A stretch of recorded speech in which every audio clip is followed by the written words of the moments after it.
The stunning Ballygally Castle was built back in 1625 and is steeped in history. It has been the centre of many troubles over the years. It's now a delightful hotel overlooking the shore at Antrim. The castle is said to be the haunt of the previous owner's wife, Lady Isobella Shaw. It's commonplace for a castle to have its own resident ghost, and Ballygally Castle Hotel is no different. However, this particular ghost has been haunting the castle for over 400 years. The ghost is said to be that of Lady Isobella Shaw, who was the wife of Lord James Shaw. Lord Shaw wanted a son to be his heir. However, when Lady Shaw couldn't deliver a male heir, he locked her up in a room at the top of the castle. In an escape attempt, it is believed that Lady Shaw fell to her death. Another theory is that Lord Shaw himself threw her to her death, or he paid somebody to do it. The ghost of Lady Isobella Shaw is said to be friendly and is regularly seen wandering around the castle, perhaps in search of her beloved children.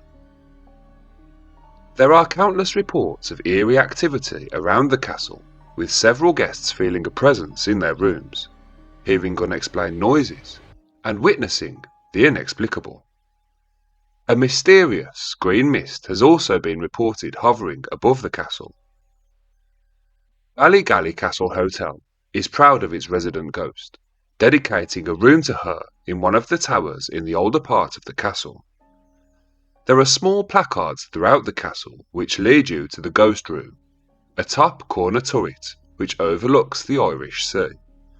It's cramped, confined, and contains only a few sticks of modest furniture, a metal cot-like bed, a cabinet with a mirror, a table, and a portrait of a rather grim-faced woman. There is one window which is quite small, and another one which might just have been large enough to have suited its macabre purpose one day long ago. According to legend, James Shaw married the unfortunate Lady Isobella, who was unable to produce a male heir, only a single daughter. In anger, Shaw had her imprisoned in the turret, where according to the story, she went crazy and leapt to her death. Another version tells of henchmen hired by the Scotsman who threw her down the steep stairs which leads to the room. Still, another claim is that Lady Isobella was having an affair with a sailor, which was discovered by Shaw, who, in a fit of jealousy, had her imprisoned in the room, where he later threw her out of the window. Since that time, her spirit is said to haunt the tiny room, sometimes making itself known by the scent of vanilla, sometimes appearing to guests in the castle part of the hotel, looking desperately for her daughter. Guests have been awakened in the night to find her standing in the middle of their room, only to watch her fade away into the darkness. According to the book, The World's Most Haunted Places by Jeff Belanger, BBC reporter Kim Lenihan was recording a piece on Ballygally Castle Hotel for a Halloween segment on the show Good Morning Ulster. Lenihan related to Belanger that she sat with a medium in the ghost room. Lenihan reported that the medium was not in a trance, but she was certainly very focused on what she was doing. The next thing that happened is the room started to get a lot warmer. I mean, significantly warmer. The temperature in the room must have gone up by 10 degrees. Then she started talking to someone, literally coinciding with the temperature going up, and a smell came. It didn't waft in. I mean, the smell came straight on almost instantly. It smelled like vanilla, but it wasn't exactly vanilla. While it was a vanilla-like smell, it was an old, slightly musty smell. Musty vanilla. I know it sounds ridiculous, but that's exactly what it was. According to Belanger's book, the medium would later explain that the spirit was that of a young woman who was scared and looking for her young daughter.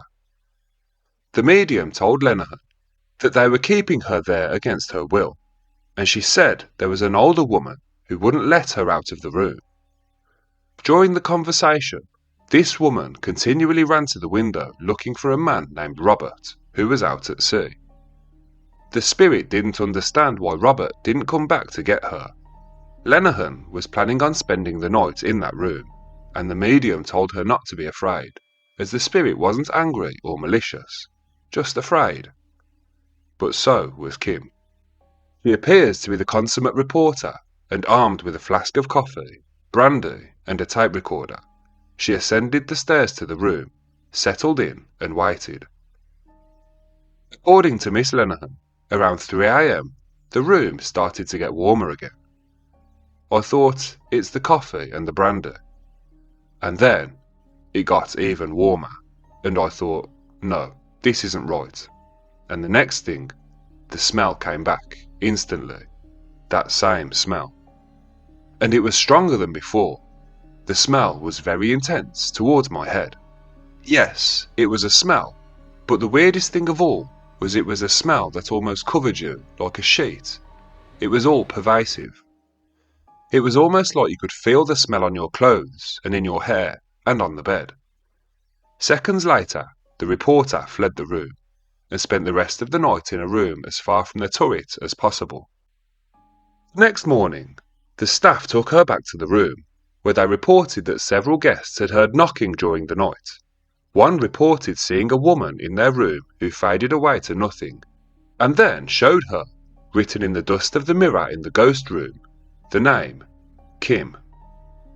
In addition to Lady Isobella, the castle part of the hotel is said to be haunted by the ghosts of one or more children. Guests have reported being woken up by small hands pushing and tugging at them in their sleep, only to wake up and find nobody there, hearing only the sound of a laughing child. More reports consist of knocking at the doors of their room in the night, followed by the laughter of children and the sound of small feet running away down the hall.